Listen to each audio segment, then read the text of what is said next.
Hello, everyone. My name is Angelica Landeros, and I'm an admissions counselor here at San Diego State University.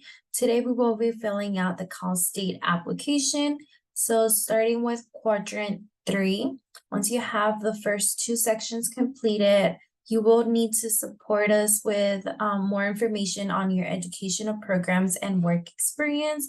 And in the second section, you also have the opportunity to apply to the EOP program or the Educational Opportunity Program.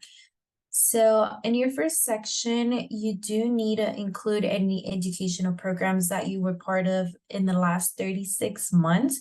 So that means in the last 3 years, if you have participated in any of these programs, such as Avid, Upper Bound, Puente, Mesa, or any other program, make sure that you always list everything that you've participated. If you participated in any of these programs and you answer yes, you will be prompted to answer another question indicating how many years you participated during high school. You also have work information that you do need to fill out. If you worked during the last 3 years, you can select how many hours you worked per week. And if it was more than 25% of your work related to the major of your choice. If it was, you can select yes. If it wasn't, don't worry, you can always just select no. And if you didn't work, you have the option to put 0 hours. If you participated in any extracurricular activity during high school, you can also include here in your application. So any club that you were part of or student government at your high school, you can include how many hours you participated during the week. And if you did, then you have to answer if you held a leadership position in any of the extracurricular activities. So now you are going to save and continue. Make sure that you always save and continue so that you don't lose your work. And then you continue to the next section. So the next section is the Educational Opportunity Program, or EOP. And here you can see on the admissions side to learn more about EOP and its eligibility criteria. So this program is for low income or first generation students. And if you click the EOP application deadlines, you will see that each school has different deadlines for the EOP program. So just make sure that you check those out.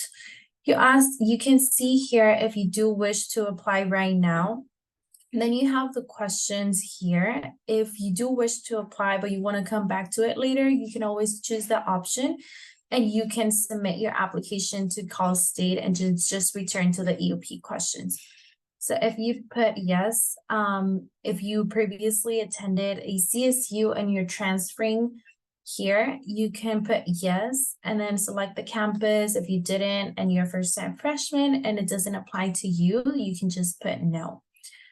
Then you have more information on family, if you received any type of aid. If you select yes, then how many years and which type of aid. Just make sure that you always save and continue. For the next section, you do have EOP parent and guardian information and their financial status. So if you want to continue with the application, then these are some of the questions that you will need to answer.